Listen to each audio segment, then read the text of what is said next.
we're excited for Final Fantasy XVI is a bit of an understatement. We didn't fully warm to 13 or 15, never really had the time to get into 14, and as much as we loved recent remakes and remasters, we are yearning for something new from the Final Fantasy franchise. After poring over all of the released FF16 trailers, we published an in-depth explainer about everything we knew about Final Fantasy XVI so far last year. Check that out now if you want a basic spoiler-free primer on the world and the story. But now, finally, our colleagues are actually getting to play it. Eurogamer's Ed Nightingale recently went hands-on with a preview of the game, and thankfully has some very positive things to say about it. So here are Ed's thoughts with some gorgeous new gameplay to go along with them. A heads up, this gameplay takes place a couple of hours into the game, but it mainly focuses on the real-time combat system, so major story spoilers, apart from one big battle, will be at a minimum. That said, it is a big battle that is featured, so maybe skip if you're planning on going into the game totally fresh.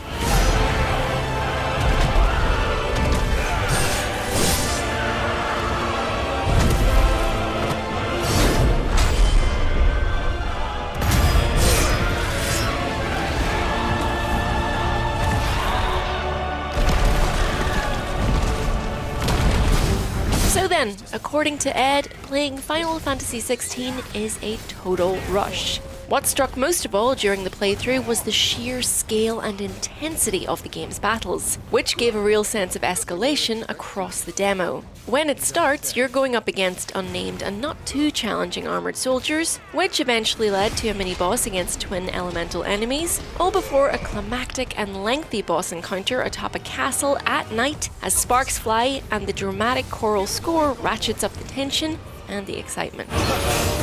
There was also a separate icon battle in the demo that followed that literally took the game to colossal new heights. Naoki Yoshida, aka Yoshi P, one of the creatives behind the success of Final Fantasy XIV and a producer for Final Fantasy XVI, has described this game as like a roller coaster, and so far it really seems like he wasn't lying. According to Ed, this Final Fantasy XVI demo was a relentless, extended crescendo of thrills. A lot of these thrills are down to the fast and intense combat system. Devil May Cry 5's Ryota Suzuki has designed this to be completely real-time, without menus or turns. The Final Fantasy VII Remake was something of a hybrid system in this regard so as to evoke the original game while updating things for modern gameplay sensibilities. But here, Final Fantasy XVI is fully embracing the new as an action RPG. The fluidity of combat and its array of interlinking options is impressive. Clive's basic moveset includes sword attacks and magic to shoot from a distance, and these both can also be charged for added strength.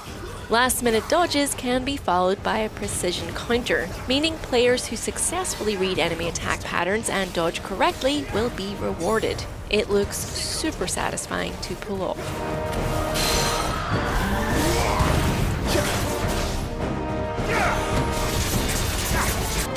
On top of that, there's the new addition of icon abilities that can be cycled through like weapon sets. These not only provide an elemental edge to your attacks, they also have unique abilities too. Phoenix, for instance, provides a lurching rush at the enemy, while Garuda has a grappling arm and Titan a stone shield for those keen to tank. These moves can then be linked together. Charge up a fire spell, then rush into an enemy for a sword lunge, dodge and counter an incoming attack, then target another with a grappling arm and spinning whirlwind of claws to toss an enemy into the air ready to juggle. Cycling through icon sets seemed a little fiddly in the heat of the moment, but this could also be because the demo showcased abilities that won't actually be available at this early point in the game. So presumably switching between icons will have a much gentler learning curve in the final game. Although we didn't get to try them out, the menus showed a glimpse of FF16's customization options. Each icon has a separate wheel of abilities that can be individually unlocked using ability points, and then mapped to specific buttons. Points can also be reversed and spent elsewhere if you're keen to experiment. Clive can be kitted out with various weapons, armors, and accessories, the latter of which, interestingly, ties into the game's accessibility options. We could also see that resources collected after battle can be used in crafting, although this system wasn't shown. Clive is joined in battle by party members who will be controlled by AI. So although you won't have direct control, Yoshida promises plenty of chatter and communication. To be honest, Clive's moveset is complex and engaging enough without the addition of other characters anyway. But there is one exception in permanent companion Torgal the dog. He's controlled with the D-pad, as is item use, and he can either heal Clive or add to his combos. It's a little bit finicky to use smoothly and effectively, but if you didn't want to micromanage him, Torgal's moves can instead be automated using the game's accessibility options. And yes, you can pet him. Bad luck.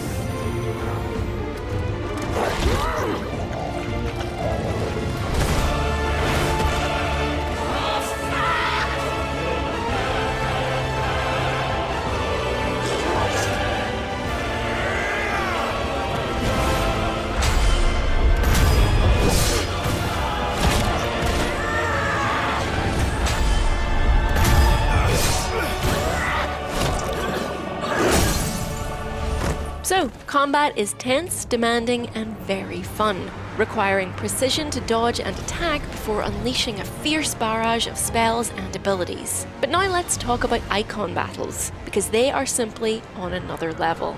Each of the icon battles in the game will offer a unique set piece focusing on gameplay specific to that battle, be it a 3D shooter or a clash centered on scale and speed. The icon battle Ed experienced between Ifrit and Garuda was described by Yoshida as like a wrestling match. It definitely showed the titanic heft and scale of these huge summonable creatures and served as a great climax to the demo. The battle began with Clive fighting the massive wind element icon Garuda, a terrifying clawed creature who towers over Clive with her gigantic feathered wings, their battle taking place in the midst of a swirling maelstrom. As a test of battle skill, it brought to mind the trials of Final Fantasy XIV, but played solo, a singular platform for a vicious encounter. Now this was epic enough, but then it escalated once more in a duel between Garuda and the hulking fiery behemoth, Ifrit.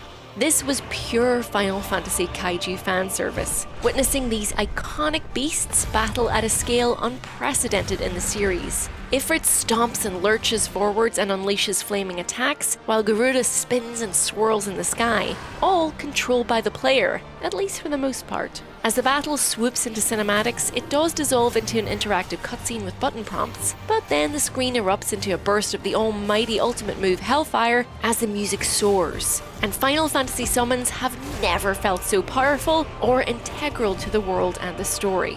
I mean, I think the last time summons took center stage narratively like this was maybe Final Fantasy X? But anyway, here it is all just so seamless. Exploration, battles, and cinematics flow effortlessly from one to the next. 1 minute you're caught in battle and then the camera plunges inwards for yet another scene with exceptional cinematography before control is handed back.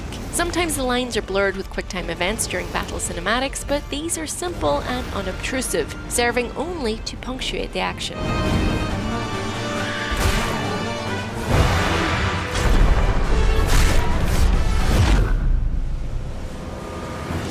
Unsurprisingly, it is delivered beautifully too. Final Fantasy XVI is stunning, both on a technical and artistic level. Characters are memorable and animated with nuance and subtlety. During cinematics, you can see the tiny wrinkles and expressions on their faces. So far, we are really loving the cast and their performances. As Clive, Ben Starr is clipped and brooding, and Ralph Ineson's Sidolphus is deep and rumbling. Cold and dark castle corridors are warmly lit by flaming torches. A storm rages outside, ripping apart the ground. And when the battle strikes, the effects are completely electrifying.